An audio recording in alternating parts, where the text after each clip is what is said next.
appelé prophète Shammah. Il faut qu'un seul homme se lève et prenne le manteau d'Élie. Père, laisse que le feu soit allumé ici. Laisse que je brûle comme un buisson ardent et qu'un Moïse entende la voix de son appel au travers de ma voix. Que je disparaisse et que tu apparaisses.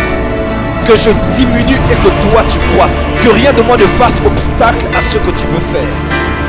Et que toute la gloire te revienne à toi et à toi seul, Jésus-Christ. Car le témoignage de l'Esprit de Jésus-Christ est l'esprit de la prophétie.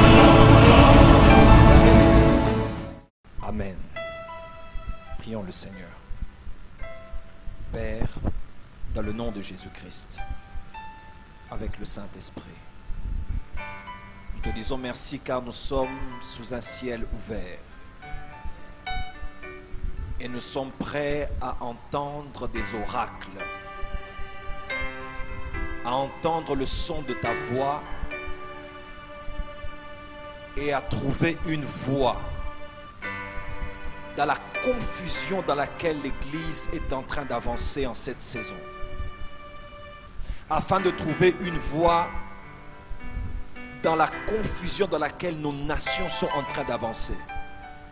Je prie que ta voix ouvre la voie en cette saison. Merci pour les anges des prophètes qui sont présents en ces lieux. Merci pour la révélation scripturaire. Merci d'ouvrir les yeux. Et merci car le feu brûlera dans nos cœurs et nous témoignerons comme les disciples d'Emmaüs que nos cœurs ne brûlaient-ils pas lorsqu'ils parlaient. Père, laisse que le feu soit allumé ici. Laisse que je brûle comme un buisson ardent et qu'un Moïse entende la voix de son appel au travers de ma voix. Que je disparaisse et que tu apparaisses.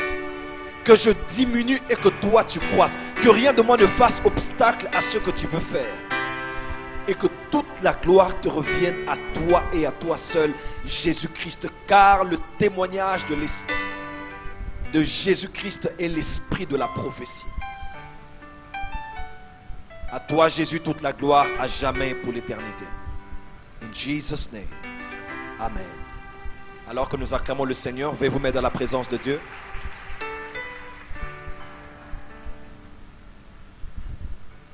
Soyez les bienvenus à la première,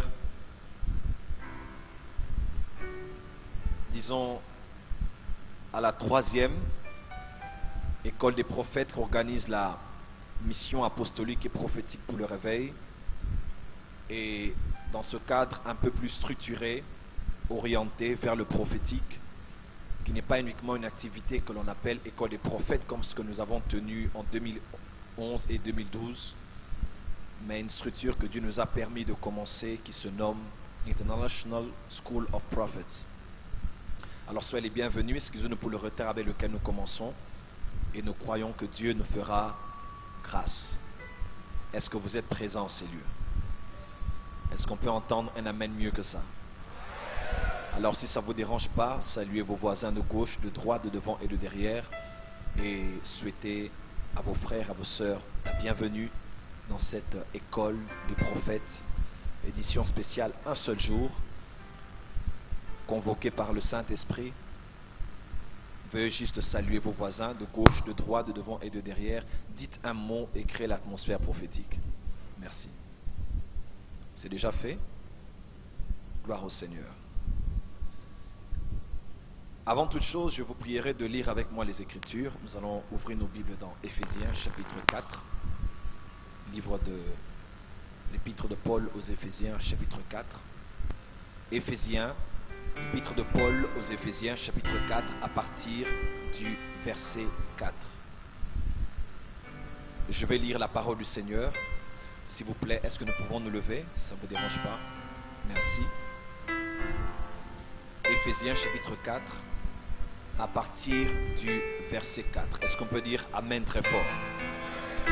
Il y a un seul corps et un seul esprit, comme vous avez été appelés à une seule espérance, par votre vocation. Il y a un seul Seigneur, une seule foi, un seul baptême, un seul Dieu et Père de tous, qui est au-dessus de tous, et parmi tous et en tous. Mais à chacun de nous, la grâce a été donnée selon la mesure du don de Christ. C'est pourquoi il est dit, étant monté dans les hauteurs, il a emmené des captifs et il a fait des dons aux hommes. Or, que signifie il est monté, sinon qu'il est aussi descendu dans les régions inférieures de la terre. Celui qui est descendu, c'est le même qui est au-dessus de tous les cieux, afin de remplir toutes choses. Et il a donné les uns comme apôtres. Est-ce qu'on peut dire apôtres? Les autres comme prophètes. Peut-on dire prophètes? Les autres comme évangélistes. Peut-on dire évangélistes? Et les autres comme pasteurs et docteurs. Peut-on dire pasteurs et docteurs? Pour le perfectionnement des saints en vue de l'œuvre du ministère et de l'édification du corps de Christ, jusqu'à ce que nous soyons tous parvenus à l'unité de la foi et de la connaissance du Fils de Dieu, à l'état d'homme fait à la mesure de la stature parfaite de Christ, afin que ainsi nous ne serons plus des enfants flottant et emportés à tout vent de doctrine par la tromperie des hommes, par leur ruse dans les moyens de séduction, mais en professant la vérité, dans l'amour, nous croîtrons à tous égards en celui qui est le chef, Christ. C'est de lui et grâce à tous les liens de son assistance que tout le corps, bien coordonné et formant un solide assemblage, tire son accroissement selon la force qui convient à chacune de ses parties et s'édifie lui-même dans l'amour. Amen. Que Dieu bénisse sa parole. Merci, veuillez vous mettre dans la présence de Dieu. Ça ne me dérange pas, on peut acclamer très fort pour le Seigneur.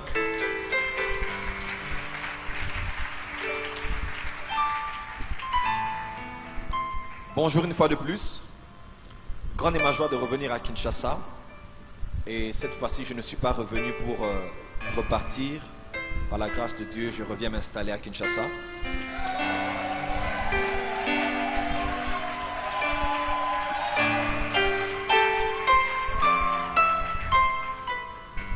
Nous sommes de retour. Après presque 5 ans en dehors de la ville, à peine Dieu commençait à faire de grandes choses avec les réunions du Saint-Esprit, Assemblée Générale des Sentinelles et le reste de nos activités. Il a plu au Seigneur de m'envoyer à l'est du pays où je vais passer plusieurs mois. Après, je suis allé m'installer à Bujumbura pour 2 ans. Après, je suis allé implanter l'église à Lubumbashi pendant plus d'1 année. Et il était temps que je revienne à la ville et que je continue ma mission à partir de la ville de Kinshasa. Et je suis très heureux de revenir ici. Et je sais que je vais jouer le rôle que Dieu m'a donné au milieu de tous ceux qui font déjà un grand travail dans la ville. Amen. Alors, vous êtes les bienvenus à cette session unique. Je suis en train de saluer aussi tous ceux qui nous suivent en direct sur Internet, dans les réseaux sociaux. Notre application Prophète Joël Francis Tatou sur Apple Store, Google Play Store. Je salue en même temps aussi ceux qui nous suivent sur Facebook, Twitter et Instagram. Merci à vous tous d'être connectés. Nous aurons la première et la seconde qui va suivre. Amen. Je crois que nous allons passer des temps formidables autour des Écritures. Y a-t-il des hommes et des femmes qui aiment les Écritures ici? J'aimerais vous voir en train de balancer les mains dans la présence de Dieu. Y a-t-il des hommes et des femmes qui aiment les Écritures? Gloire à Dieu, on n'a pas fait de spot à la télévision. Le tract, je pense, et les réseaux sociaux. On a voulu que cette session ne soit pas soit l'école. Voilà, ce n'est pas une réunion publique, c'est une école. Et je crois que Dieu nous a envoyé la qualité des hommes et des femmes qui ont soif d'écouter les arrivages. Est-ce que vous êtes prêts pour ça? Est-ce que vous êtes prêts pour ça?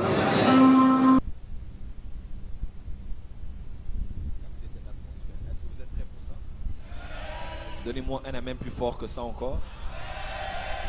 Un amen plus fort que ça. Gloire au Seigneur.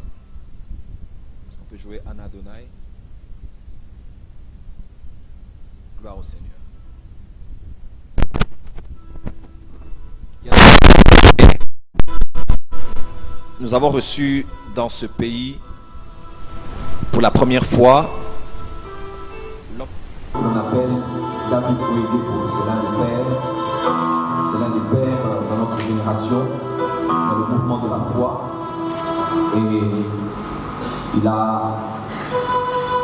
il est encore un docteur et un prophète hors norme, comme jamais on en a. Cet homme est basé au Nigeria, c'est l'homme de Dieu le plus riche du monde. Un homme de Dieu, quand vous l'entendez,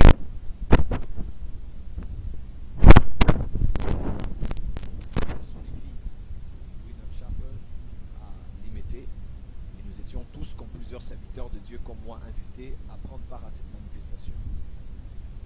Nous avons passé des temps formidables, il a eu enseigné des choses incroyables. Nous avons été révolutionnés dans notre foi, défiés là où nous étions limités, poussés à pouvoir faire plus. À la fin de cette réunion, j'ai décidé d'aller voir un homme de Dieu. Je pense que plusieurs personnes connaissent cet homme de Dieu. J'ai été poussé. Vous savez, il y a des jours comme ça, quand le prophétique te conduit, même des programmes que tu peux improviser peuvent se retrouver dans la direction divine par inconscience. Alors je me suis orienté vers la maison de cet homme, j'ai demandé son adresse et on m'a donné l'adresse, je suis allé le voir. Et je parle ici de l'archevêque Dieudonné Kaleta. Cet homme de Dieu, je ne l'ai pas connu de très près pendant des années, jusqu'à ce que j'ai été proche de lui. Il m'a appelé l'année passée d'ailleurs, il m'a dit « J'aurais voulu prendre l'avion pour venir te rejoindre dans le Lubumbashi, prier avec toi. Dieu m'a parlé à ton sujet. » Et c'est un homme, c'est un père pour plusieurs serviteurs de Dieu.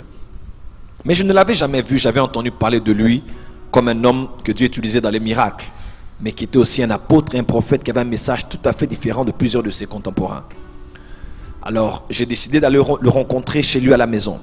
Je ne connaissais que quelques témoignages de lui, de sa fille Doxa, qui m'a raconté d'ailleurs un jour qu'il priait pour des gens, il manquait de l'huile pour les oindre. Il a pris un plat, il l'a levé, et lorsqu'il a descendu, il y avait de l'huile dans le plat. Un homme qui opère dans le surnaturel. À peine je frappe à la porte de sa maison, m'attendant à rencontrer un homme, demandant rendez-vous, improvisant quelque chose pour quand même avoir de son temps. L'archevêque Dieudonné Kaleta a ouvert la porte et il a dit « Bienvenue Joël Francis ». J'ai dit « Merci ». Il dit « Je t'attendais ». J'ai dit « Moi ?» Il a dit oui. Il dit, ça fait quelques heures, j'étais avec des pasteurs ici chez moi à la maison. Et en esprit, j'ai vu une vague d'un grand mouvement prophétique qui arrivait dans les nations et dans ce pays. Et je leur ai dit que ce mouvement est en train d'arriver très fort. Et Dieu va utiliser parmi ces instruments, Joël Francis le prophète, pour être l'un des éléments par lesquels ce mouvement va prendre de l'envergure. Et d'ailleurs, il va venir ici tout à l'heure. Il existe encore de Samuel aujourd'hui. Je tremblais, je ne savais que faire, je ne comprenais rien du tout. Il m'a dit, mets-toi, fils. Il a commencé à me parler de l'histoire du réveil du Congo depuis le début avec Heidi Nabala. Il a relaté l'histoire jusqu'à ce jour. Et il m'a dit, tu as une grande responsabilité. Prends-toi au sérieux. Je suis convaincu du plus profond de mon cœur, bien que j'ai annoncé ces choses, qu'on a commencé les écoles des prophètes, on est en train déjà de voir cela dans la ville, un puissant mouvement prophétique est en train de naître dans cette nation.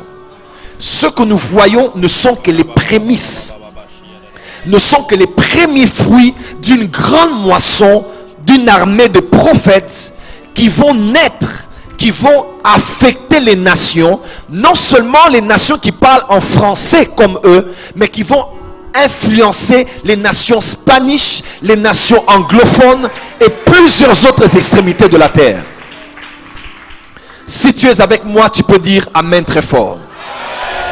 Et je vous annonce que cette année 2017, précisément la deuxième moitié de l'année, il y aura de plus en plus de prophètes qui vont s'élever dans des églises. Il y a plusieurs ministres, hommes de Dieu qui sont apôtres, maintenant qui vont shifter dans leur ministère prophétique. Il y a plusieurs pasteurs qui maintenant vont shifter dans leur onction prophétique.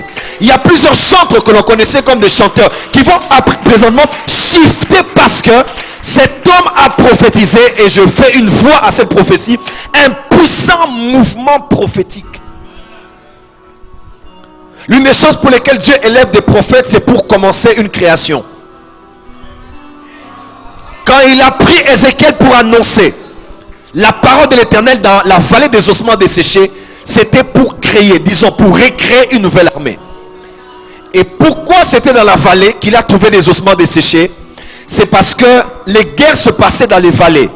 Au fait, les ossements desséchés étaient les ossements d'une armée de personnes vaincues qui avaient été tuées là dans la vallée. Et Dieu envoie son prophète pour aller là où l'armée était terrassée, anéantie, pour annoncer un nouveau mouvement afin que cette armée se lève à nouveau. Là où les hommes de Dieu sont tombés, Dieu les relève. Là où l'église du Congo est passée dans les temps sombres, Dieu est en train d'amener la lumière prophétique afin de recréer une nouvelle armée dotée d'une capacité d'invincibilité. Est-ce que ces prophètes sont ici dans cette salle? Si vous êtes là, dites avec moi: avance prophète. Alors il est capital que nous ne puissions pas nous atteler uniquement à des affirmations, mais que nous puissions poser des fondations qui vont faire en sorte que ce réveil ne soit pas seulement sensationnel, ne soit pas seulement spectaculaire, ne soit pas seulement populaire, mais que ce soit un réveil qui va durer 20 ans, 30 ans, 40 ans, avec non seulement des prophètes qui voient et qui entendent et qui disent et qui font, mais des prophètes qui craignent Dieu, qui marchent dans la sanctification, des prophètes qui ont le protocole, qui ont l'éthique, qui ont la sagesse de comment opérer et de comment créer l'atmosphère prophétique dans leurs églises locales. Voilà pourquoi. Et pour ce matin, pour cette session, je vous parle sur les 10 types de prophètes. Les 10 types de prophètes. Nous avons lu avec vous Éphésiens chapitre 4. Éphésiens d'ailleurs est l'épître de Paul que je préfère le plus. C'est le livre de Paul que j'aime le plus et dont j'ai le plus passé du temps à étudier. Par la grâce de Dieu, chaque fois que je suis tombé dans une librairie, j'ai toujours acheté les commentaires de Paul, de son épître aux Éphésiens. Pourquoi? Parce que Dieu m'a donné le message du réveil du temps de la fin. Et le message du réveil concerne l'église. L'évangélisation concerne le monde. Et puisqu'on parle de l'église, il faut connaître l'église. Et Éphésiens parle du corps du Christ, de l'église. Colossiens parle de la tête de Christ. Donc pour comprendre Christ, il faut mélanger la tête dans Colossiens et le corps dans Éphésiens pour avoir Christ en entier. Et lorsque vous lisez Éphésiens, vous comprenez l'église, sa position spirituelle. En lui, plus de 10 fois, il répète dans Éphésiens 1, Éphésiens 2, en lui nous sommes. Nous avons été bénis de toutes sortes de bénédictions spirituelles dans les lieux célestes en Christ, en lui. Il parle aussi du sceau dont nous avons été scellés. Il parle des avantages que nous avons de la connaissance de celui qui nous a appelés à sa lumière. Il parle ensuite il parle des apôtres et des prophètes qui ont reçu la révélation des mystères. Il parle de l'église en faisant une analogie avec l'homme et la femme, avec le mariage, l'époux et l'épouse. Il parle à la fin du combat spirituel. Dans Éphésiens chapitre 6, comme vous le savez, la première mention de Christ de l'église a un lien avec le combat spirituel. Je bâtirai mon église et le porte de ce jour des morts. Automatiquement, là où il y a église, il y a combat spirituel. Donc Éphésiens parle de l'église en général et Paul explique le corps, l'épouse, le corps de Christ, nous les saints. Et dans Éphésiens chapitre 4, comme nous avons lu, il parle ici des dons de Christ. Comme vous le savez, 1 Corinthiens chapitre 12, à partir du verset 7, l'apôtre Paul dit il y a diversité de dons, mais le même Seigneur. Il parle de Jésus, diversité de dons, mais le même esprit. Il parle du Saint-Esprit. Il parle de diversité de ministères, mais le même Seigneur. Diversité d'opérations, mais le même Dieu qui opère tout en tous. Il parle de la Trinité, des prérogatives de chaque personne de la Trinité. Le Père établit les opérations ou les dispensations. Il y en a 7 comme ça dans les Écritures. Christ donne des ministères et le Saint-Esprit donne les dons. C'est même là que l'on voit la différence entre les dons spirituels et les ministères. Les dons spirituels et les ministères. Et j'aurais en parlé à la deuxième session, les dons spirituels et les ministères. Il y a une nette différence. Voilà pourquoi le don de prophétie est un don du Saint-Esprit, mais le ministère prophétique est un don de Christ. Dans Acte 21, on dit clairement que dans la maison de Philippe, à Césarée, dans la maison de Philippe, il y avait 4 filles qui prophétisaient. Et le verset qui suit, on dit que mais Agabus, un prophète, vint. Il y a une différence parce que les filles avaient les dons de prophétie. Elles n'étaient pas prophétesses, elles n'avaient que des dons. Mais lorsqu'on a parlé du prophète, on a signifié qu'il était prophète. En amont, déjà, on parle de lui dans Actes chapitre 11. On dit Agabus qui était prophète. Tout celui qui prophétise n'est donc pas ministère, n'a donc pas d'office de prophète. Et je crois quand même que dans ce réveil, autant que beaucoup de gens opèrent dans le prophétique, nous devons éviter les abus de nous faire appeler gratuitement prophète. Parce que fais attention, quand tu rugis comme un lion, sois sûr que quand les lions viendront, espérons qu'ils verront un lion en face d'eux. Et qu'ils ne verront pas un chat qui avait un micro amplifié avec des baffles. Parce que quand tu prétends être prophète, tu auras Jézabel derrière toi. Tu auras l'esprit de Balaam, tu auras des combats de principauté. Alors, quand tu rugis, sois sûr que tu es prophète. Parce que quand les lions viendront, espérons qu'ils vont voir aussi des prophètes. Alors si tu n'es pas prophète, assieds-toi et écoute les prophètes parler. Opère dans ton don de prophétie. Mais s'il te plaît, ne change pas ton nom sur Facebook pour mettre le nom de prophète Kingandi. Les histoires des prophètes et du prophétique sont tellement sensibles et tellement dangereux qu'on doit les prendre avec un grand sens de respect et du sacré. Est-ce qu'on peut dire avance prophète? Alors, les dons de Christ, selon la mesure du don de Christ, là il dit, il a donné les uns d'être des apôtres, les autres d'être des prophètes, des apôtres, des prophètes, des évangélistes, des docteurs et des pasteurs. Il parle des 5 dons de Christ, des 5 ministères gouvernementaux. Comme vous le savez aussi bien que moi, tout Congolais est Congolais, mais tout Congolais n'est pas dans le gouvernement de notre Premier ministre. Tout chrétien est chrétien, mais tout chrétien n'est pas dans le gouvernement. Vous pouvez tous être chrétiens nés de nouveau, mais on n'a pas tous la position spirituelle qui est la même. Et Hébreux 7, verset 7 dit, parce que c'est l'inférieur qui est béni par les supérieurs. En d'autres termes, il existe des inférieurs et des supérieurs. Tout le monde n'est pas au même niveau, n'a pas le même rang, n'a pas la même dimension dans le monde de l'esprit. Nous sommes tous saints, lavés par le sang de Jésus, mais il y en a quelques-uns que Dieu a pris comme des captifs. Comment? Il les a emmenés dans les hauteurs, il les a relâchés sur la terre et il les a donnés comme des dons.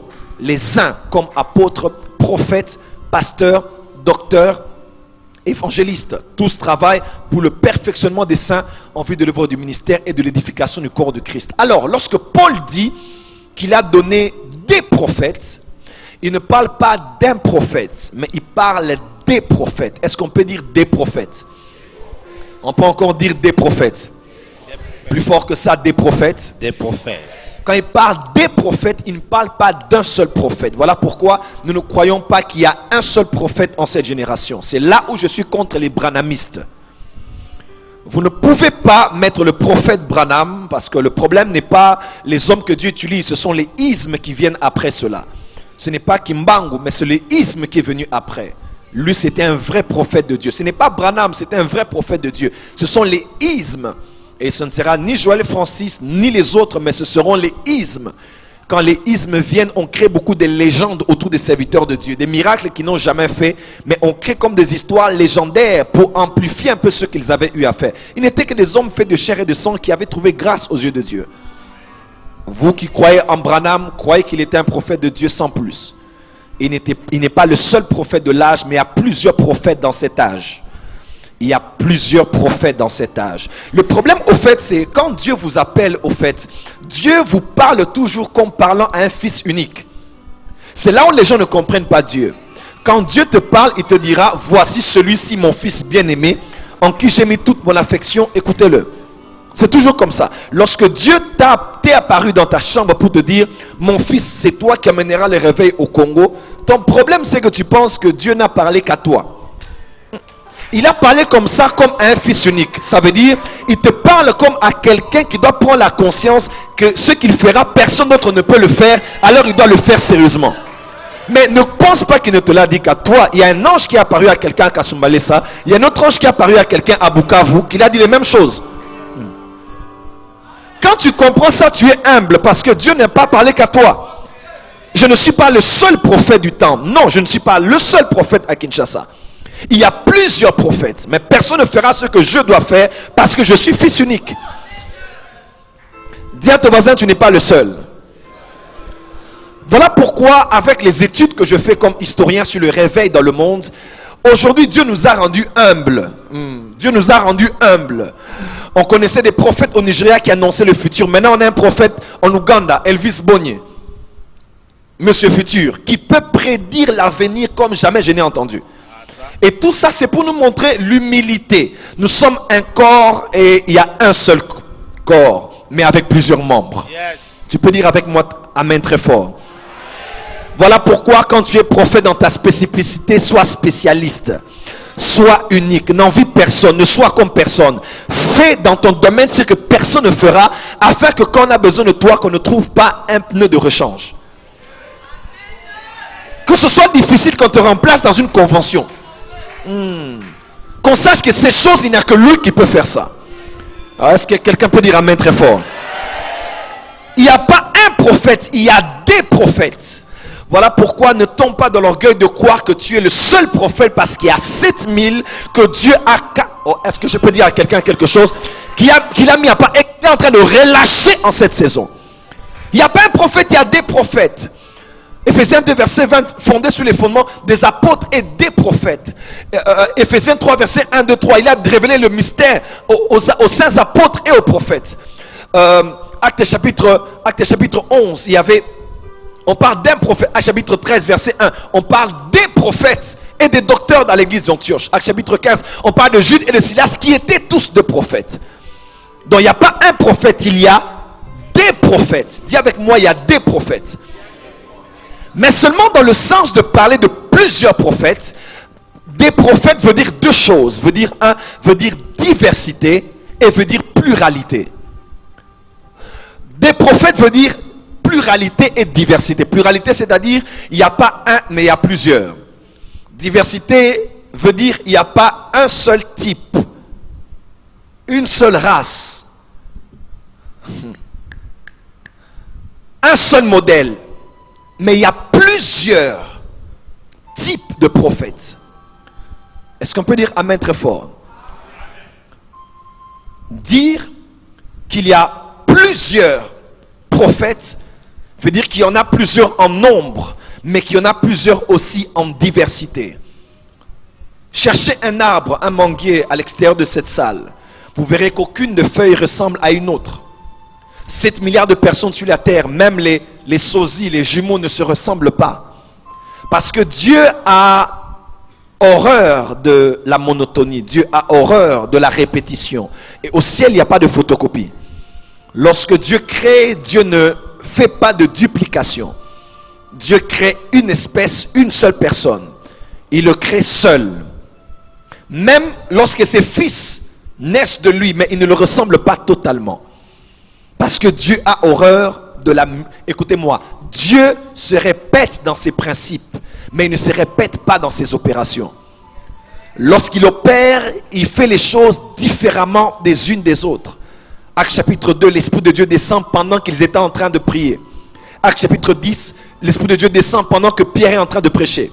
Actes chapitre 19, l'Esprit de Dieu descend pendant que Paul est en train d'imposer les mains. Les autres verront l'Esprit venir avec les mains. Les autres, c'est pendant que le leader parlera. Et pour les autres, ce sera pendant qu'ils prieront. S'il vous plaît, si le vôtre était descendu pendant que vous étiez en train de prier, ne nous poussez pas à prier. Si c'était pour vous dans le cadre d'une prédication, ne nous obligez pas à prier, à prêcher. Si c'était vous pour l'imposition des mains, ne nous obligez pas à utiliser nos mains. Parce que Dieu a diverses manières d'opérer. Il opère de manière tout à fait différente dans une saison, dans une personne ou dans une autre. Alors lorsqu'on parle de plusieurs prophètes, on parle de la multiplicité, mais on parle aussi de la diversité. C'est-à-dire, on parle de différents types de prophètes. L'un des grands dangers, écoutez-moi, ministre de Dieu, dans lequel ce mouvement prophétique veut tomber, c'est danger des modèles. En anglais, on appelle de role model. C'est-à-dire, dans ce mouvement prophétique, Dieu a mis en emphase les prophètes. Nous avons aujourd'hui plus des prophètes connus que des apôtres connus, que des évangélistes comme les 20-30 dernières années ici à Kinshasa. Il y a plus de prophètes connus que des docteurs. Dieu a mis en évidence, mis les projecteurs sur les prophètes en cette saison. Voilà pourquoi ça fait bon chic, bon genre. On a des prophètes riches avec des femmes qui opèrent dans le prophétique. On a des prophètes qui donnent des prophéties personnelles. Prophéties personnelles, c'est des prophéties sur des individus avec des détails sur leur propre vie. C'est extraordinaire et je célèbre cette grâce parce que je suis issu d'une famille de prophètes et d'une lignée de prophètes. Mais limiter le prophète uniquement à la prophétie personnelle et à vouloir reproduire ce qu'on voit chez les autres, c'est détruire le mouvement prophétique. C'est-à-dire, aujourd'hui, tout celui qui est prophète doit aller en retraite, comme quelqu'un disait, il est allé en retraite, il a dit Nzambe, puis ça détail moko kaka, détail moko kaka. Il y a des gens comme ça, ils vont en retraite, ils ne préparent même plus la parole, ils ne lisent même plus la Bible, ils ne sondent même plus les Écritures. Jésus dit, sondez les Écritures parce que c'est elle qui parle de moi. Vous ne sondez plus les Écritures. Les gens veulent seulement sonder la pensée de Dieu par rapport aux gens qui viendront à la réunion. Le nom de quelqu'un, son numéro de téléphone, son adresse. J'aime ces choses et vous allez le voir ici aujourd'hui. Et vous allez le voir ici aujourd'hui. Mais limiter le prophétique à la prophétie personnelle, c'est comme limiter la farine à la production du pain uniquement. Limiter le prophétique seulement aux prophéties avec précision sur les individus, c'est comme limiter la farine uniquement à la production du pain. Et pourtant, la farine a un plus grand potentiel de faire plus que le pain. La farine peut faire les beignets, des gaufres, des gâteaux, des galettes, des cakes, des croissants et beaucoup d'autres choses. Le prophétique ne donne pas que les prophéties personnelles. Parce qu'un évangéliste peut opérer dans les prophéties personnelles, mais n'est pas prophète. Un apôtre comme Johnson Suleiman peut opérer dans les prophéties personnelles, mais sans être prophète. Alors pourquoi ne cloisonner, ne limiter,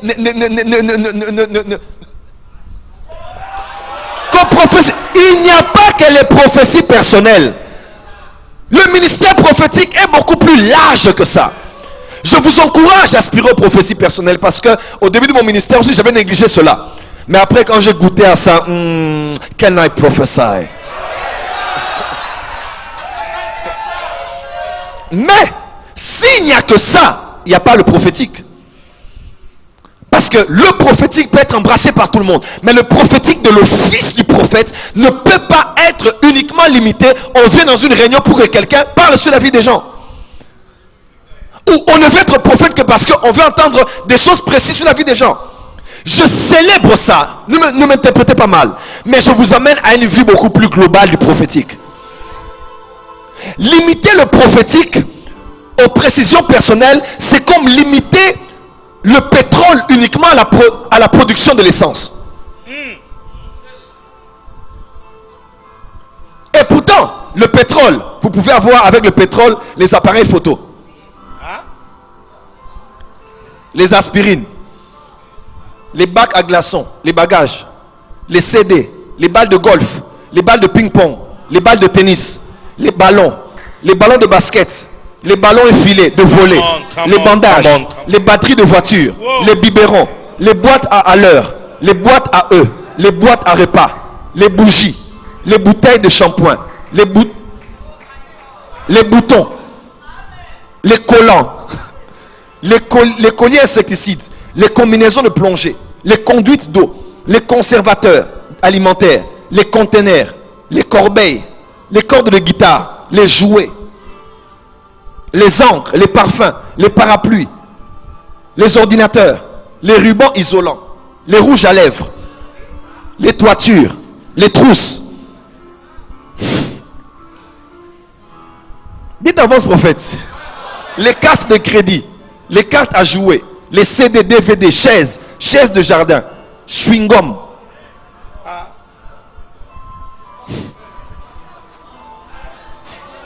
Pétrole. les isolants, les radios portables, les rapporteurs, les raquettes de tennis, les réfrigérateurs, les sèche-cheveux, les semelles de chaussures, les sifflets, les tableaux de bord, les tapis de gymnastique, les tapis de sol, les tasses de café, les toitures, les téléphones. Tout ça peut venir du pétrole. Si tu ne penses que le pétrole n'est là que pour transformation après transformation, mettre l'essence, utiliser le pétrole pour votre choléma, alors vous ne comprenez pas le pétrole. Le pétrole peut vous donner toutes ces choses. Ne limitez le prophétique au détail des gens, c'est limiter le pétrole uniquement à la production de l'essence.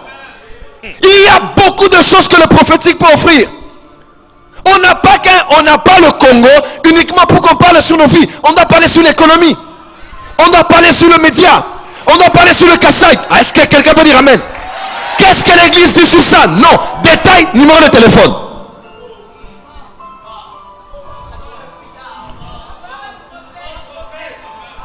Il y a des choses compliquées en Afrique. Des enjeux beaucoup plus élevés.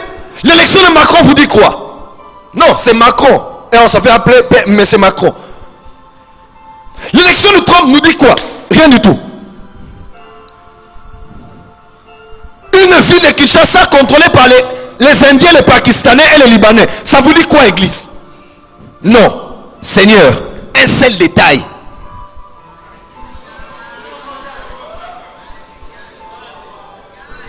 Pourquoi amener le prophétique uniquement dans un seul domaine?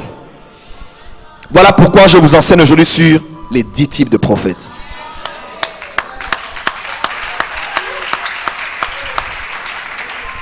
Ce message est un message d'espoir et d'encouragement pour quelqu'un qui sent qu'on ne le trouve pas trop comme prophète, parce que son onction prophétique lui fait dire, lui fait comprendre des choses qui ne ressemblent pas trop à ce qui est en vogue. Ce message est un encouragement pour quelqu'un qui se sent prophète mais qui ne se voit pas toujours opérer comme les autres que l'on invite partout. Laisse-moi te dire, tu es réellement prophète. Et ton onction est-ce que je parle à quelqu'un ici? Et ton onction prophétique peut avoir de l'impact plus que les personnes qui sont invitées d'église en église. Seulement si tu découvres de quel type de prophète tu es. Seulement si tu comprends dans quelle onction prophétique Dieu veut que tu coules le plus. Ce message est un message d'espoir pour quelqu'un qui a des visions. Il se voit opérer dans un domaine quelque part, mais il ne comprend pas. Parce que ce n'est pas ce qu'on appelle prophète aujourd'hui. Il y a de l'espoir pour toi. Aujourd'hui, tu verras dans quelle classe tu es, dans quel type tu es, dans quel secteur tu es. Tu seras fier de l'onction qui est sur toi, sans pour autant envier l'autre. Et en appréciant l'autre un peu de ce qu'il y a sur lui, déteindra aussi sur toi. Est-ce que tu peux dire amen très fort? Dis avec moi les 10 types de prophètes. Est-ce que nous sommes prêts? Est-ce que nous sommes prêts? Dis avec moi les 10 types de prophètes. Dis à ton voisin, de quel type es-tu? Ah là là là là. Je sens l'onction prophétique. Oh mon Dieu, je sens l'onction prophétique. Aïe aïe aïe. Ouh. Je sens l'onction prophétique. Est-ce que tu peux lever les mains? Juste une minute, prie en esprit. Juste une minute. Rakato brogo dobra ivradaga nambarada bahadadisa ragadosh karanamana namahadriana rabababababashie ramamamama shatarana manana namahadriana nabakaso rababakam trozoboroho diana namahazia de rebeshia. Ah, c'est lieu. Oh. L'onction prophétique en ces lieux. Oh, Jesus. Oh, Jesus. L'onction prophétique en ces lieux. In Jesus' name. Amen. Acclamons très fort pour le Dieu des esprits des prophètes. Alors on se poserait la question prophète. N'y a-t-il que 10 types de prophètes? Pourquoi pas 5? Pourquoi pas 6? Pourquoi pas 7? Pourquoi pas 12? Pourquoi pas 20? Il peut en avoir plus, je le crois. Mais lorsque Dieu a commencé à me révéler des choses sur les types de prophètes, il m'a donné 10 types de prophètes. Et en tant que non seulement prophète, mais aussi docteur, il est de notre responsabilité que nous puissions être aussi scripturaires. Dans 2 Pierre chapitre 3, verset 2, verset 1, on dit autant qu'il y a eu beaucoup de faux prophètes, on entendra qu'il y aura aussi des faux docteurs. Là où le faux doctorat opère, le faux prophétique opère aussi. Que Satan ne crée rien, mais Satan est un contrefacteur. Lisez bien, vous allez voir, par exemple, lorsqu'on dit il établit des apôtres, des prophètes, 1 Corinthiens chapitre 12, verset 28, après prophète, on met docteur, parce qu'il y a un lien entre le prophétique et le doctorat. Et même quand vous voyez dans l'église d'Antioche, l'église missionnaire de ce temps-là, la première église païenne chez les nations, il y avait des docteurs et des prophètes. Il y a un lien entre le doctorat et le prophétique. Et si tu veux être un prophète équilibré, aime les docteurs. J'apprécie beaucoup la compagnie des docteurs. Parce que tu sens que ce que tu as reçu de manière évasive, ce que tu as reçu de manière comme un liquide qui coule, quand un docteur prend la matière que tu as, il la coule dans les Écritures. Tu vois ce que Dieu t'a dit dans Michée, tu vois ce que Dieu t'a dit dans Amos, tu vois ce que Dieu t'a dit dans Jude, tu vois ce que Dieu t'a dit. Parce que l'onction de doctorat permet de pouvoir orienter le prophétique. Voilà pourquoi les écoles des prophètes, nous ne voulons pas uniquement des démonstrations, mais nous voulons aussi des révélations et des enseignements pour que là où l'esprit et la parole s'accordent, Jésus-Christ soit réellement Seigneur. Alors dans le cadre des enseignements, quand nous devons être scripturaires, nous devons veiller sur ce que les Écritures disent. Et dans les Écritures, vous allez voir que Dieu parle parce que Dieu est la parole. Mais Dieu parle de plusieurs manières. Il parle par des couleurs. Il parle par des lettres. En hébreu, par exemple, pour ceux qui étudient l'hébreu, vous ne pouvez pas totalement connaître Dieu sans connaître l'hébreu. C'est vrai, nous connaissons Christ par révélation. Mais il y a des choses, quand tu as l'opportunité d'apprendre l'hébreu, tu verras que les Écritures que tu lis, tu ne comprends qu'à moitié. J'étais avec le prophète Jogra, ça fait quelques années, quand il est allé la première fois en Israël, il m'a dit, mais Joël, il y a des choses qu'on est en train de mentir à l'église. C'est pas totalement ça. Tu as dit, non, mes frères et sœurs, la Bible déclare, Jean mangeait des sauterelles. En fait, sauterelles là, c'était pas les mabanki. Ouais, c'était pas les mabanki. Ouais, un peu. Donc il y a des choses comme ça, on a pris ça comme révélation. Non, voilà pourquoi quand tu es prophète, tu manges des sauterelles, on ne pourra pas t'arrêter parce que quand tu es ici, tu vas sauter. Voilà pourquoi Élie aussi, l'Esprit de Dieu le prenait et l'enlevait ici comme une sauterelle, il est jeté là-bas. Oh, si tu es prophète, dis Amen. Si on t'attaque, l'Esprit de Dieu te prendra comme une sauterelle, t'emmènera là-bas. Les gens m'ont dit, c'était fort, quelle révélation. Et quand un rabbin t'écoute, il dit, oh, quel ignorant. Et quand vous étudiez l'hébreu, par exemple, vous allez voir que chaque lettre de l'alphabet hébraïque n'a pas seulement une image, mais a aussi une valeur numérique. Parce que Dieu est aussi dans les nombres. Lisez Apocalypse, vous allez voir, on précise 4 êtres vivants, 24 vieillards. Est-ce que quelqu'un est avec moi? 7 trompettes, 7 sceaux, 7 fléaux. On parle des chiffres. Apocalypse nous permet d'avoir une lecture de ce qui se passe au ciel. Au ciel, il y a des chiffres. On souligne qu'il n'y avait pas 2 êtres, il y avait 4 êtres. Ils étaient à 4. On les appelle les zoaks, c'est-à-dire les êtres, les vivants. Être, on a rajouté cela en grec pour essayer de comprendre, mais c'est normalement les vivants. Ce ne sont pas les êtres vivants, ce sont des vivants. Ce sont des vivants. Et au ciel, on précise les nombres. Et Dieu est un Dieu numérique. La Bible est un livre de numérologie. Même quand vous lisez Actes des Apôtres nous prouve à suffisance que les nombres étaient importants lors des statistiques de la croissance de l'Église et de l'évangélisation. On parle clairement qu'ils étaient à 120 dans la chambre haute. Dans Acte 1, Acte 2, vous allez voir, on dit après, dans Acte 2, on dit que 3000 s'étaient rajoutés à eux. Il y avait, après, il y avait 5000 et après, un beaucoup plus grand nombre de gens. C'est quelqu'un avec moi?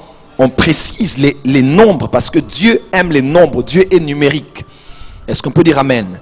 Et cela, c'est dans un cours qu'on a dans International School of Prophets, quand on parle des nombres.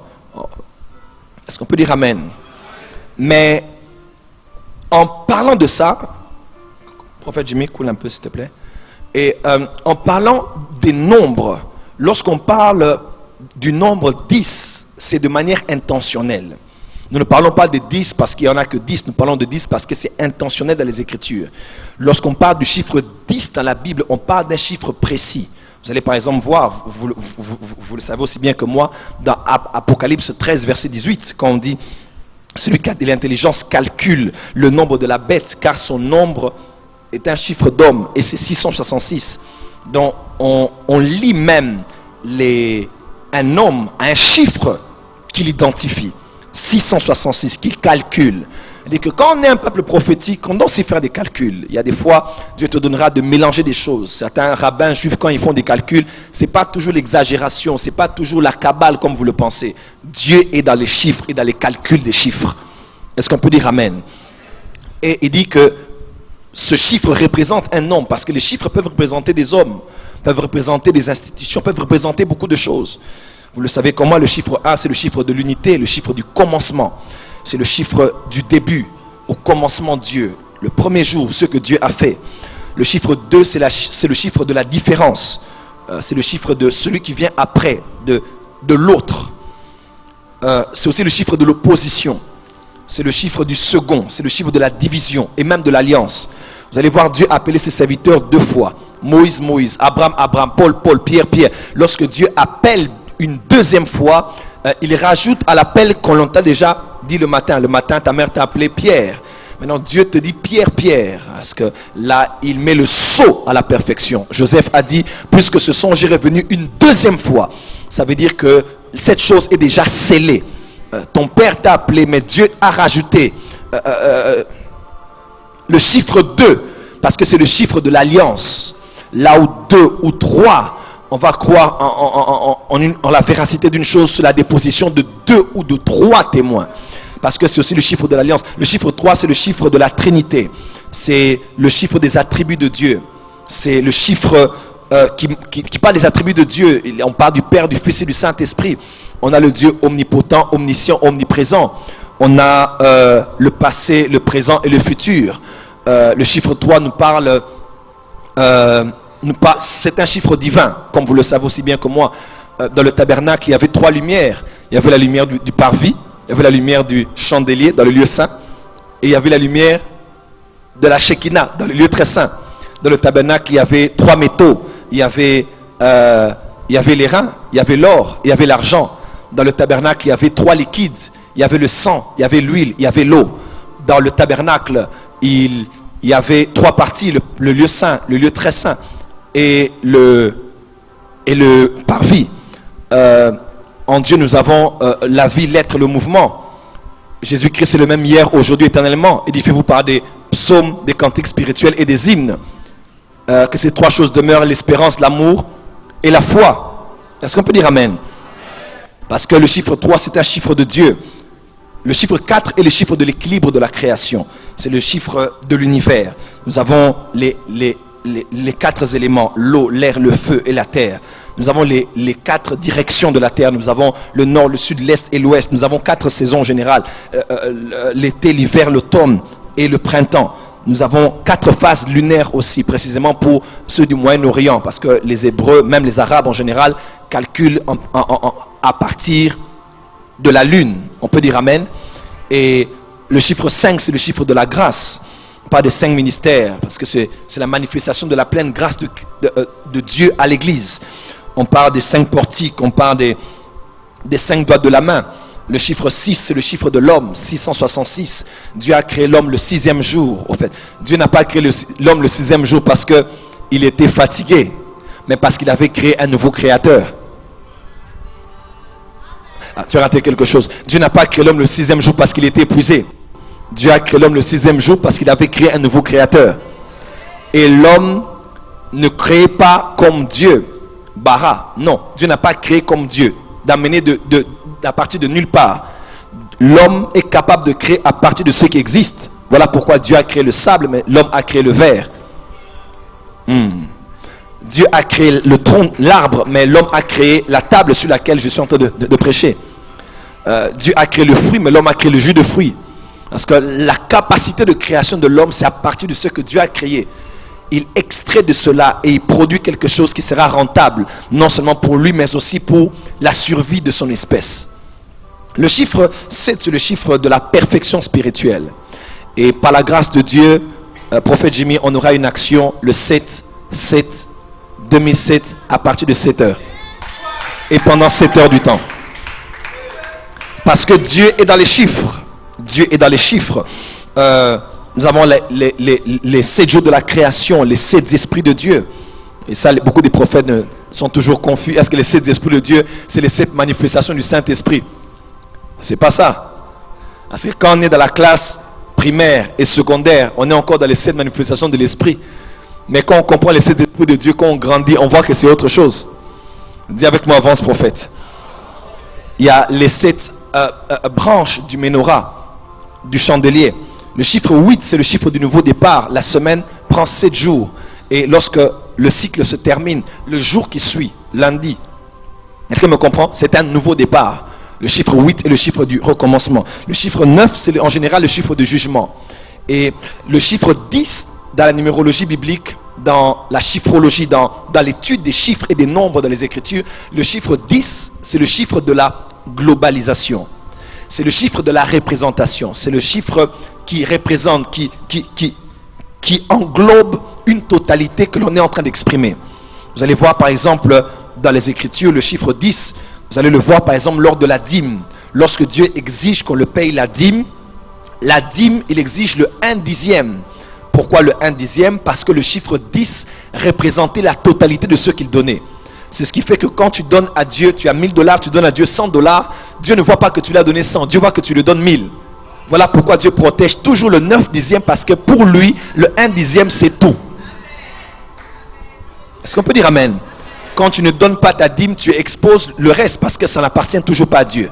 Quand tu donnes à Dieu le 1/10, tu donnes à Dieu le tout. Parce que le chiffre 10 représente, le 1/10 que tu as donné représente le tout. Quand tu donnes une partie, le 10e, tu montres à Dieu que tout le reste t'appartient. Voilà pourquoi il bénit le 9/10 et il le permet de prospérer. Il t'accorde même la sagesse de bien gérer cela. Est-ce qu'on peut dire amen? Vous allez voir dans l'histoire d'Abraham, déjà au commencement, Abraham a eu à connaître 10 souffrances majeures que l'on cite dans les Écritures. Même en Israël, dans le livre de Nombres, vous allez voir qu'il y avait 10 rébellions majeures que l'on a connues dans le désert par les enfants d'Israël. Le feu est descendu dans le temps d'Élie 10 fois. 10 fois, le feu est descendu dans le temps d'Élie. Vous allez voir dans les Écritures, Jésus-Christ parlait de l'Église, mais parlait de 10 vierges. Pourquoi 10? Parce que les 10 représentaient la totalité des saints. Vous allez voir Jésus parler de la parabole de cet homme qui a appelé 10 de ses serviteurs, qui les a donnés des deniers. Et il parlait de tous ses serviteurs, mais il est représenté par le chiffre 10. Jésus-Christ lui-même le dit 10 fois. Je suis le pain descendu du ciel. Je suis le pain vivant descendu du ciel. Il dit, je suis le pain vivant. Jésus dit encore, je suis la lumière du monde. Il dit, je suis celui qui ne rend pas témoignage de moi-même. Il dit, je suis la porte des brebis, je suis le bon berger, je suis la résurrection et la vie. Je suis le chemin, la vie et la vérité. Je suis la vraie vigne. 10 fois. Parce que les 10 fois représentent tout ce qu'il est, de la totalité. Vous allez voir même encore David en amont dans le psaume 119, lorsqu'il parle il célèbre les Écritures, il parle du chiffre 10. Vous allez voir, il parle de la parole comme étant de la parole des voix, du témoignage, des ordonnances, des préceptes, des commandements, de la loi, des promesses, du jugement et des statuts. 10. Juste pour représenter totalement ce que la parole représentait pour lui. Le chiffre 10 est donc le chiffre de l'inclusion, de la totalité. Lorsqu'on parle du chiffre 10, on globalise la totalité. Alors quand nous parlons des 10 types de prophètes, nous ne disons pas qu'il y a uniquement 10 types, parce que nous n'avons pas la prétention d'avoir le monopole de la connaissance. Mais quand on parle de 10 types, de tous les autres types de prophètes que vous pourrez retrouver après, elles tireront toujours leur source des 10 principaux que je vous présente aujourd'hui. Et pour cette session, avant qu'on aille à la pause, à cause du temps, je parlerai de 2. Est-ce que vous êtes prêts pour cela? Est-ce que vous êtes prêts pour cela? Si vous êtes prêts pour cela, dites avec moi, avance prophète. Encore plus fort, avance prophète. Est-ce qu'on peut lire les Écritures, s'il vous plaît? Nous allons lire dans Matthieu 23, verset 34. S'il vous plaît, Matthieu 23, à partir du verset 34.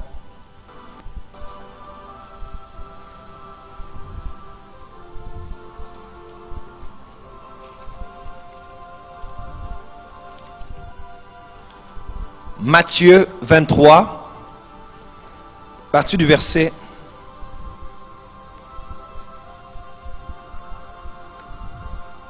34. Est-ce que vous y êtes? La Bible déclare, c'est pourquoi voici, je vous envoie des prophètes, des sages et des scribes. Vous tuerez les uns et vous crucifierez. Vous tuerez et vous crucifierez les uns. Vous abattrez de verges les autres dans vos synagogues et vous les persécuterez de ville en ville afin que retombe sur vous tout le sang innocent répandu sur la terre, depuis le sang d'Abel, le juste, jusqu'au sang de Zacharie, fils de Baraki, que vous avez tué entre le temple et l'autel. Je vous le dis en vérité, tout cela retombera sur cette génération. Amen. Est-ce qu'on peut acclamer très fort pour la parole de Dieu? Waouh!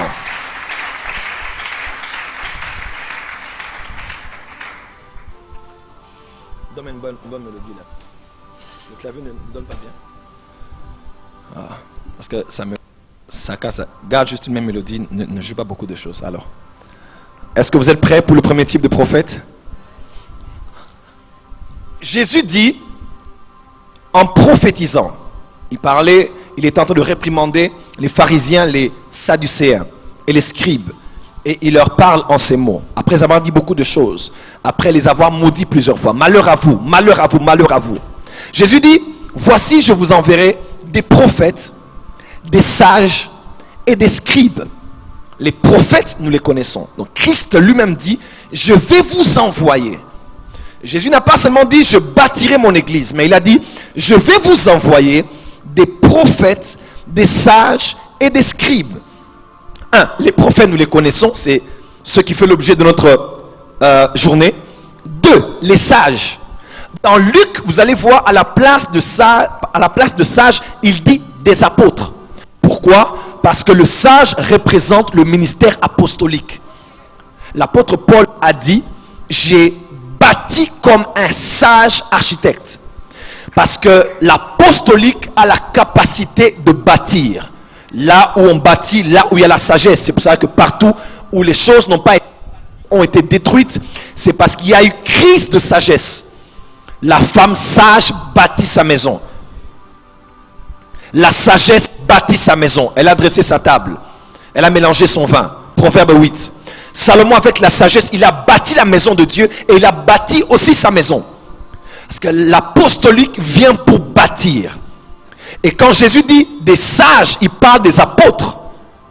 Mais bizarrement, Jésus dit, je vous enverrai pas seulement des prophètes, des apôtres, mais je vous enverrai aussi des scribes. Pourquoi Jésus dit, je vous enverrai des scribes? Parce que Jésus promet, lors de l'émergence des apôtres et des prophètes, un autre travail qui sera fait pendant que les apôtres travailleront, pendant que les prophètes opéreront. Les scribes devront être là. Parce que les scribes représentent les écrivains.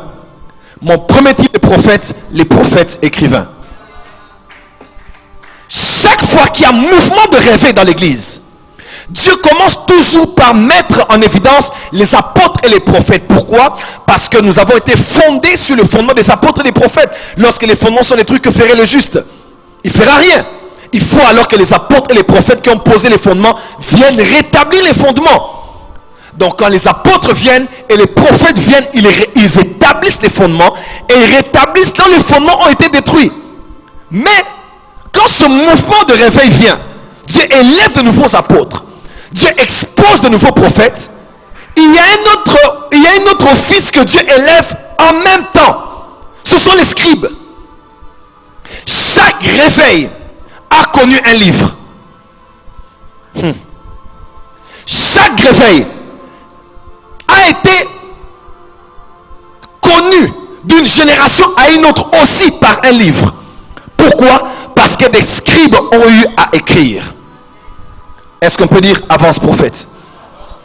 Déjà au début, vous connaissez le livre que vous tenez ici. Ce que vous avez en main est votre Bible, Biblia ou Biblos, livre, parchemin. Le livre que vous connaissez. Cette Bible que vous avez est une collection de 66 livres avec, comme vous le savez, 39 de l'Ancien Testament et 27 du Nouveau Testament. C'est une collection de 66 livres. Ce livre. Dans l'Ancien Testament, comme vous le savez, il y a les 5 premiers livres de la Bible que l'on appelle le Pentateuque, les livres de la loi, la Torah, ou bien la Tanakh. C'est comme ça que disent les Hébreux, la Tanakh. Les 5 premiers livres, les livres de Moïse. Vous avez les livres que vous connaissez, vous avez les livres historiques comme les 1 Samuel, les rois et les chroniques. Vous avez les livres prophétiques comme tout ce que vous connaissez avec les grands et les petits prophètes, les livres poétiques comme les proverbes, les ecclésiastes, les cantiques des cantiques. Vous avez aussi le Nouveau Testament que vous connaissez avec les évangiles écrits. Matthieu qui a écrit, qui était disciple de Jésus. Il y a Marc qui a écrit, qui était disciple de Pierre, qui a écrit aux Romains. Et vous avez Luc qui était disciple de Paul. Et vous avez Jean qui était disciple de Jésus-Christ, mais qui était de la lignée des sacrificateurs. Ils ont écrit les 4 évangiles. Vous avez les épîtres pour commencer. Vous avez ce que Paul a écrit en général. Pierre aussi a écrit des épîtres. Jean aussi. Et vous avez Apocalypse. Mais quand vous lisez toute la Bible est un livre à essence prophétique. Les 5 premiers livres, le premier livre déjà de Genèse a été écrit par un prophète. Et le dernier livre a été écrit par un prophète qui était apôtre et prophète, qui s'appelait Jean. Moïse a écrit. Et s'il vous plaît, vous qui êtes théologien, ne pensez pas que c'est une histoire uniquement de tradition orale. Moïse a écrit des visions. Yes. Il ne dit pas différemment de Jean. Puis je vis. Plus de 36 fois comme Jean l'a dit. D'Apocalypse. Lui ne dit pas puis je vis. Il dit au commencement. Bereshit bara. Au commencement, Dieu créa les cieux et la terre. Moïse parle de ce qui s'est passé avant Genèse.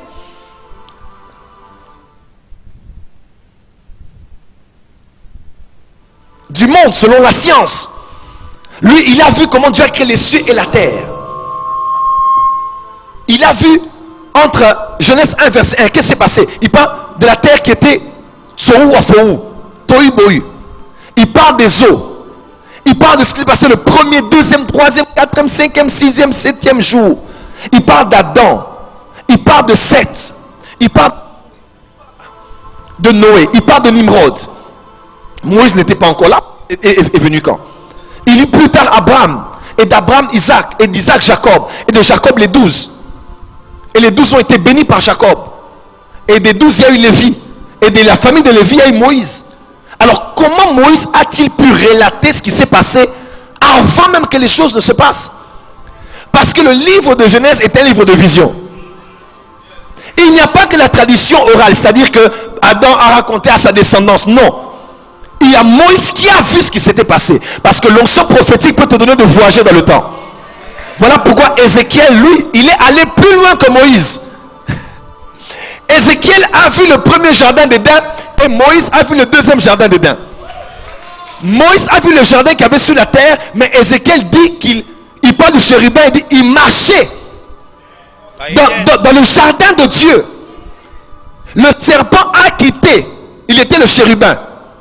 Il était dans le premier jardin. Voilà pourquoi quand il est descendu, il pouvait pas aller dans un autre jardin.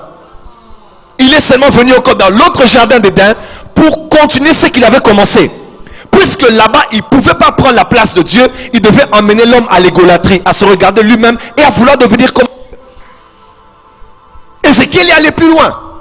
Parce que Ézéchiel a écrit, et Moïse a écrit cela.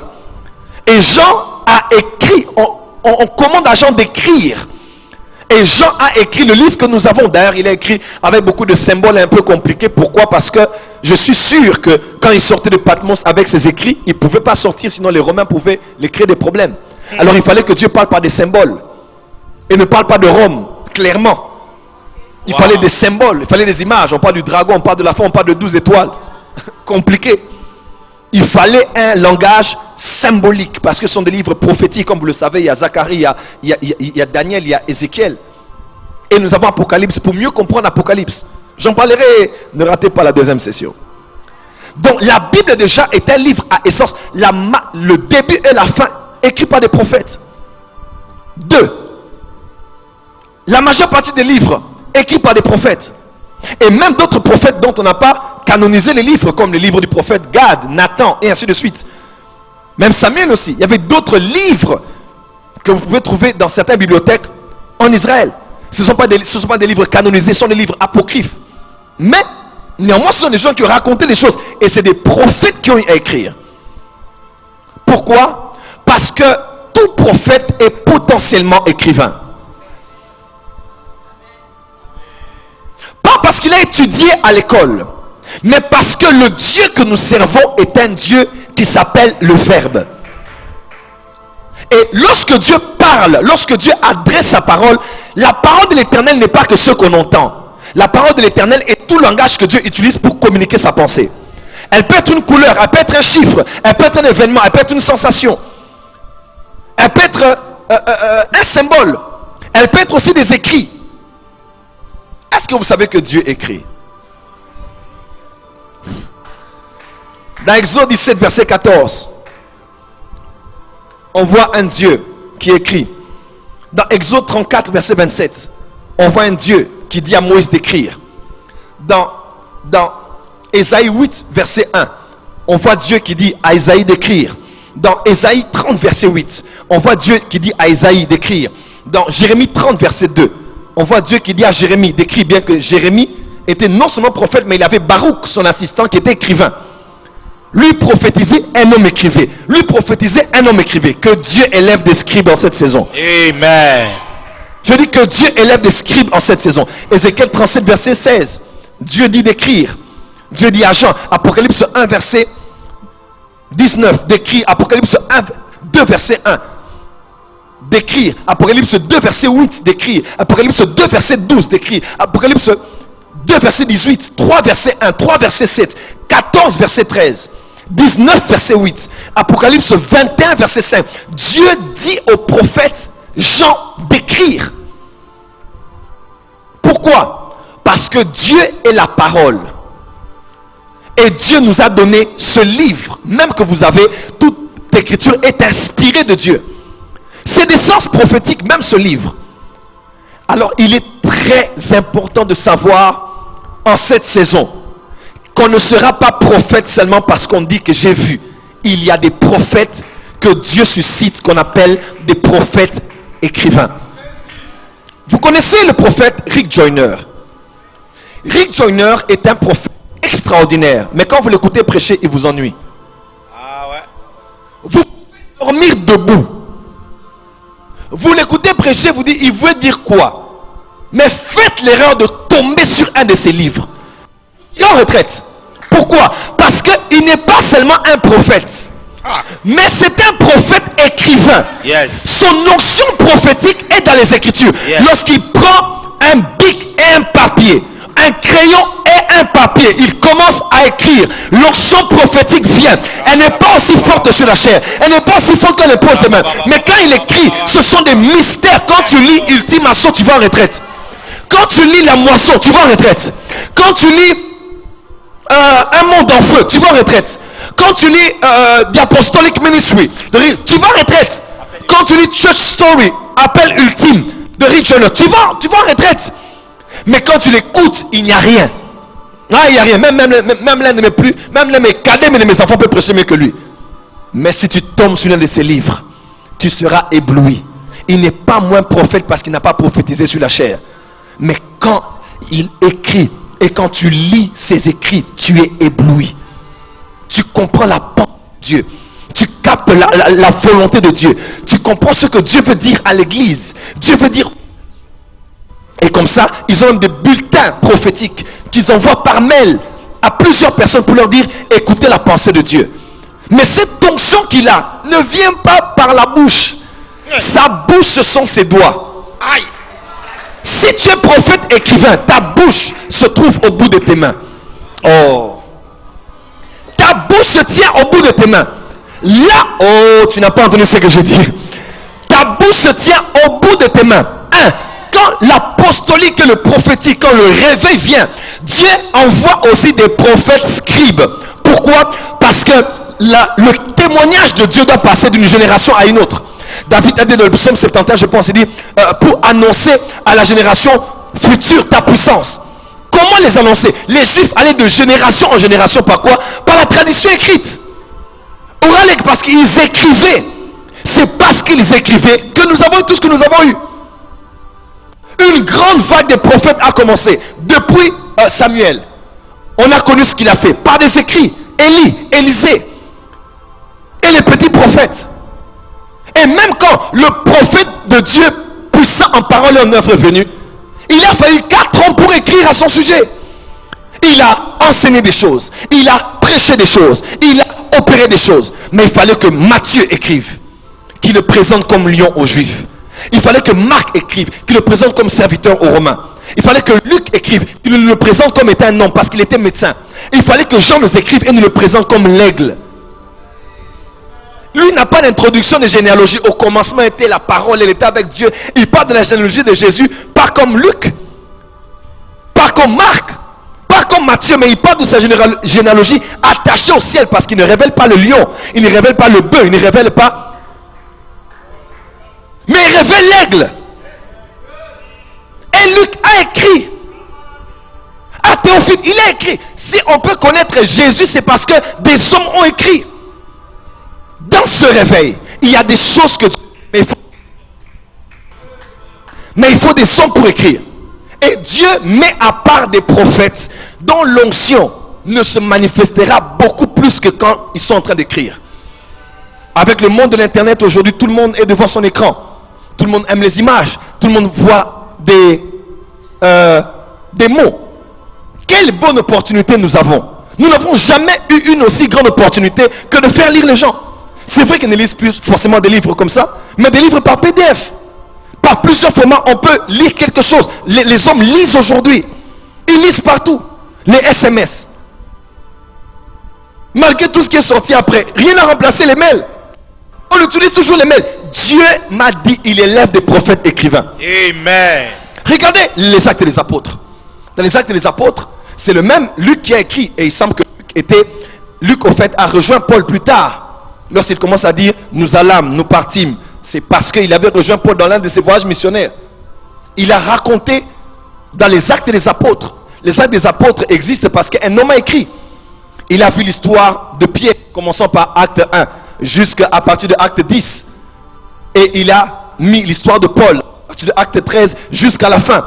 Il a parlé de Pierre et de Paul comme étant les deux pères qui ont mené un grand mouvement. Il a parlé des persécutions.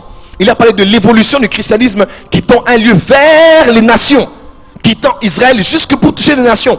Et nous connaissons ces choses pourquoi? Parce que Luc a pris le soin d'écrire. Il semble que Luc devait être un homme très intelligent et il semble qu'il était avocat de Paul. Il devait raconter comment les choses se sont passées avec Jésus et avec Paul et avec Pierre pour défendre Paul devant la cour lorsqu'il était chez les Romains. Cela, c'est selon quelques commentateurs bibliques. Mais Dieu a élevé Luc. Imaginez-vous que Luc ne soit pas. Matthieu n'est pas le réflexe d'écrire. Nous n'aurons pas eu tout ce que nous avons. Les réveils meurent par faute d'écriture. Lorsqu'il n'y a pas écriture, il y a cassure. Lorsqu'il n'y a pas écriture, il y a cassure dans la transmission de l'héritage d'un réveil qui tend une génération vers une autre. Nous connaissons Idaho. Pourquoi? Parce que les hommes ont écrit. Mais très peu connaissent Heidi Nabala parce qu'on n'a pas écrit sur lui. Combien vous êtes bénis quand vous lisez le livre de Catherine Kuhlman? Parce que des hommes ont écrit de sa face B, face C, face D, face Z de Catherine Kuhlman. Il y a des choses que nos enfants doivent commencer à écrire sur nous. Pour qu'on raconte à la prochaine génération la puissance de Dieu. Qu'on dise, j'avais un père qui prophétisait. J'avais un père qui arrêtait la pluie en plein culte. Oh my God. Qui faisait pousser les jambes des gens. J'avais un père qui parlait et l'argent tombait du ciel. J'avais un père qui prêchait et les gens se repentaient dans les réunions. Dieu élève en cette génération des prophètes qu'on appelle des prophètes écrivains. Des prophètes écrivains.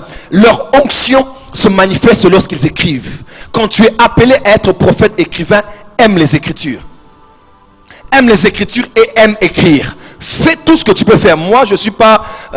potentiellement, c'est en moi. Mais il y a des gens qui sont spécialisés à cela. À peine tu le laisses un sujet, il va te le développer et te ramener tout un livre. Te dit, prends, ton livre est là.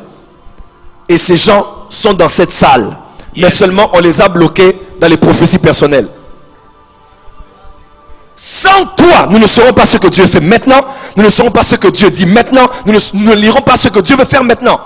Tu dois écrire. Et écrire par révélation.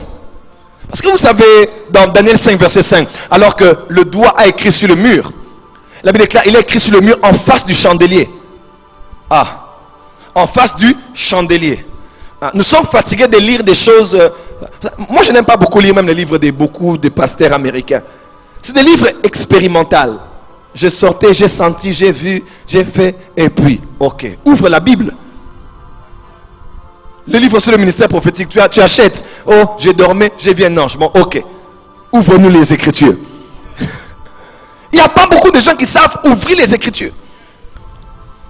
Les écrits sont là, mais elles doivent être éclairées par la lumière des chandeliers. Voilà pourquoi dans le lieu saint, il y avait 12 peines et propositions, mais en face, il y avait la lumière du chandelier. Pourquoi nous donner une parole sombre, floue et confuse? Donne-nous une parole révélée. Donne-nous une parole révélée, la révélation scripturaire.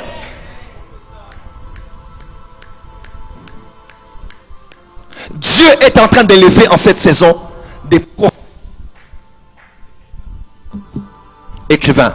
Le deuxième type de prophète dont j'aimerais parler, afin que nous puissions prendre la pause.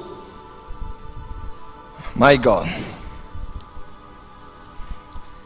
Are you ready? Est-ce qu'il y a des gens qui sont des prophètes écrivains ici?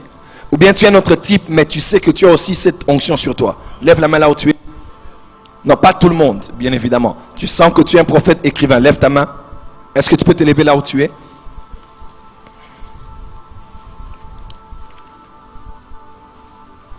Oh, vous tous. Mettez-vous et acclamons pour le Seigneur. Célébrons ses onctions. Célébrons ses onctions. Acclamez bien.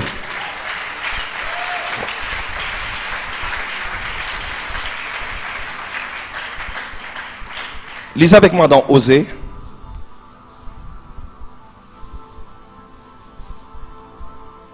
Osée.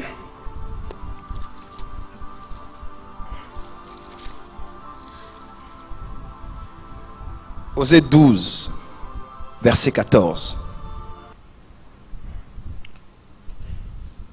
Par un prophète, l'Éternel fit monter Israël hors d'Égypte. Par un prophète, Israël fut gardé. On peut lire une autre version. La version Parole de vie rapporte ce qui suit. Mais c'est par un prophète que le Seigneur a fait sortir d'Égypte le peuple d'Israël. Qui les a fait sortir d'Égypte. C'est par un prophète qu'il l'a gardé. C'est par un prophète qui l'a gardé. Une autre version. La version anglophone dit God sent prophets who led you out of Egypt and served as faithful pastors. Ah, ils ont servi comme des pasteurs fidèles. Une autre version. On va me lire. Et par un prophète, l'Éternel fit monter Israël d'Égypte, et par un prophète, il fut gardé. Et par un prophète, il fut gardé. Ici, on parle précisément du prophète Moïse, Moshe, sauvé des eaux. On parle du prophète Moïse et on rapporte ce qui s'est passé par rapport aux offices, à ce qu'il a eu à faire. Moïse a sorti Israël d'Égypte. On parle de l'aspect de la délivrance parce que la dimension, l'onction de la délivrance est une onction à ne pas négliger dans le ministère prophétique. Et deux, on dit c'est par un prophète qu'il a été gardé. Alors, si on doit se poser la question qu'il a été gardé, qu'est-ce qu'on a voulu dire par le fait que Israël a été gardé par un prophète? Thank you, Jesus. Amen. On peut balancer les mains dans la présence de Dieu. C'est par un prophète qu'Israël est sorti de l'Égypte et c'est par un prophète qu'Israël a été garder. Aux États-Unis, à la fin du XVIIIe siècle, au début du XIXe siècle, Dieu a eu à susciter aux États-Unis 2 personnes. L'une de ces 2 personnes était la plus âgée. C'était une femme d'ailleurs qui s'appelait Maria Woodworth Ether. On l'appelle la grande-mère des églises pentecôtistes. C'est elle qui a inspiré Aimé Simple McPherson, qui elle à son tour a inspiré Catherine Kuhlman. Et Maria Woodworth Ether était une femme. Dieu même là a eu à prendre la plupart de ses enfants qui ont eu à mourir parce qu'elle ne voulait pas de l'appel de Dieu. Jusqu'à ce que Dieu l'a dit, si tu ne veux pas, je te prends. Et tu seras parti ainsi. Et elle a accepté l'appel au ministère. Elle a dit, Seigneur, je suis maintenant prête, je suis totalement prête à accomplir ta volonté. Et cette femme, Maria Woodworth Ether, elle était contemporaine d'un homme qu'on appelait John Alexander Dewey. Maria Woodworth Ether était une femme qui faisait les signes et des prodiges. Dans ces réunions, vous venez comme ça, les gens tombaient pendant 3-4 jours. Des fois, les gens entraient en transe et ils étaient figés comme des statues. Ils allaient au ciel, ils allaient en enfer. L'onction sur elle couvrait 3 kilomètres de là où elle était. Donc elle est ici, les gens en ville tombent. Et les militaires devaient venir prendre ces gens et les emmener au lieu de la réunion parce que l'onction était tellement forte sur elle. On l'appelait la femme des signes et des prodiges. Signs and wonders. Que Dieu nous aide ici. Et John Alexander Dewey, lui, il était à Chicago. Lui, ce n'était pas un homme de signes et des prodiges. Lui, c'était un homme des Écritures extrêmes et un homme de la foi. On l'appelait l'apôtre de la foi. Et c'est cet homme que Dieu a utilisé pour mettre en emphase le domaine de la guérison divine dans le corps de Christ. Depuis le temps des apôtres, c'est vraiment lui que Dieu a permis de mettre de l'emphase sur les guérisons divines. Il a bâti une cité qu'on appelait la cité Zion, Sion. Il a fini sa vie dans une tragédie, ce qu'on appelait Élie, qui devait venir comme Branham. Et finalement, c'était très compliqué pour lui. Mais cet homme de son vivant a bâti la cité, la grande cité Zion. Zion d'ailleurs où a grandi un homme qui s'appelait Francis Bosworth, qui était l'un des grands mentors de Tel Osborne, qui a aussi eu à enseigner William Marion Branham. Il a écrit le livre Jesus the Healer, Christ the Healer. C'est un grand livre sur la guérison divine, l'un des best-sellers sur la guérison divine. Et en cette période-là, Dieu avait suscité ces 2 personnes. Et un jour, John Alexander Dewey est venu dans une réunion de Maria Woodworth Ether. Il a dit, mais c'est formidable. Et le corps de Christ a commencé à voir Dieu mettre ensemble un homme qui avait beaucoup de paroles et les miracles, et une femme qui était prophétesse, qui avait donné des messages sur le temps de la fin, et que près de les signes, les prodiges et les miracles. On voyait Dieu les mettre ensemble. Alexander Dewey est venu, tout le monde était content. Et dommage, quelques jours après, il est allé à la télévision, il a commencé à attaquer le ministère de cette femme. Je crois que notre génération a raté beaucoup de connexions des serviteurs de Dieu, des hommes qui étaient censés être ensemble, travailler ensemble, opérer ensemble, mais qui se sont retrouvés divisés parce que l'un n'a pas compris la dimension de l'autre. Il a directement traité de magicien et de sorcier. Est-ce que quelqu'un peut dire amen? Alors, John Alexander Dewey était à Chicago. Chicago, en cette période-là, était devenu l'un des endroits les plus merveilleux à vivre aux États-Unis. Le gouverneur de la ville de Chicago était l'une des personnes influencées par Alexander Dewey. Le président des États-Unis, en cette période-là, avait passé 3 jours chez John Alexander Dewey. C'était un homme de la parole, un homme radical dans sa foi. Il avait fondé ce qu'on appelle les maisons de guérison. Plus tard, John Gillette, qui est aussi né à Zion, a formé ce qu'on appelait les chambres de guérison. Plus tard que les pasteurs Chris Aquilomé ont fait des healing schools, des écoles de guérison. Mais c'est pratiquement lui qui a initié cela. Il amène des malades. N'allez pas dans les hôpitaux, venez ici. Pas de place pour les hôpitaux, pour les médecins. Vous venez, on vous impose la main et vous êtes guéri. Cet homme était un homme terrible. Sa présence seulement à Chicago a fait que Chicago, le lieu où il était devenu un lieu où il n'y avait pas de malades du tout. Et il avait décidé en son temps que personne n'irait en enfer parce que lui, il était dans cette ville-là. Il avait des structures d'évangélisation où les gens allaient de maison en maison. Il frappait et il disait, est-ce qu'il y a quelqu'un qui a besoin de Jésus ici? Quand on dit oui, viens, allez.